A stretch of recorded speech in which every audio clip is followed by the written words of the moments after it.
Yeah, what's up? So here we are in Wales, and I haven't seen a single fish. Excuse me? Yes, you, man.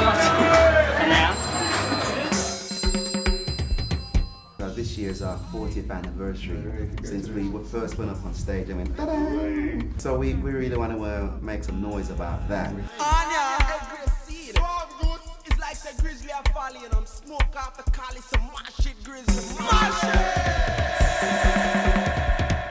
Thank you so much for coming, guys. Yeah, a pleasure. The place is round upstairs. It's going to be a good night.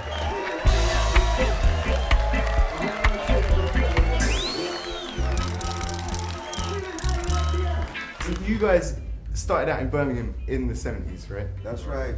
What was it like in Birmingham at that time? How was life, you know, for young kind of black youths in Birmingham at that time?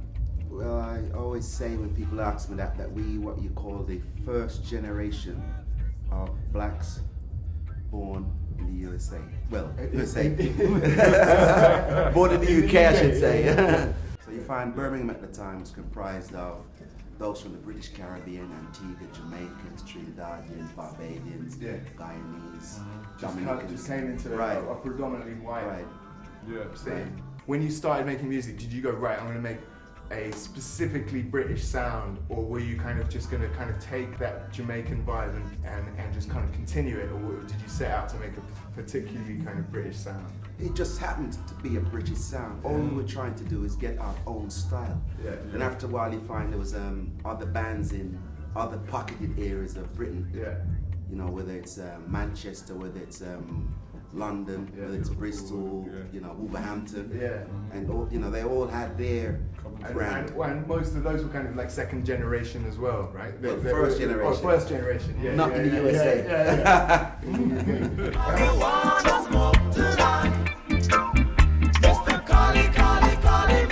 So reggae music, it's kind of it's protest music to a large extent, isn't it? As well as kind of just being kind of uplifting party music, it's also protest music. It's also kind of, it's kind of teaching music as well. Do you see it as educational? Yeah. Most much more than, I mean, when reggae music was introduced to the world, it was introduced to the world with that format. It was educational, spiritual, and when I say dance to it as well. Universal in so much. And I reckon that reggae music, I can't think of any genre of music where you can see different nationalities under the same umbrella. You know, you go to rock music, rock concerts, what you're going to see basically is a white attendance. You go to an R&B concert, you know, you're going to see a black attendance if you go to the United States, for example. When you go to reggae, there's that cosmopolitan vibe going on. And I think it's the most harmonious genre of music.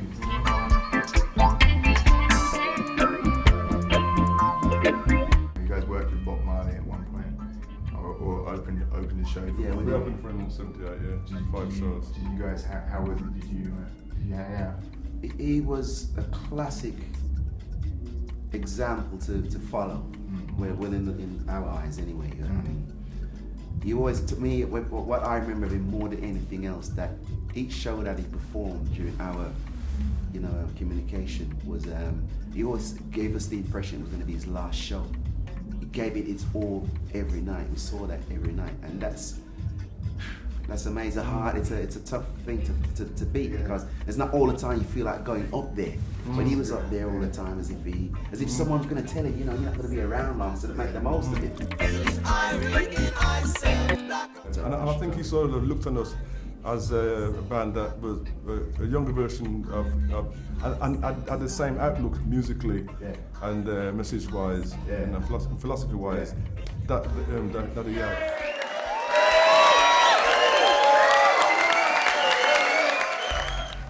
Guys, it's been a pleasure. Thank you so much. All right.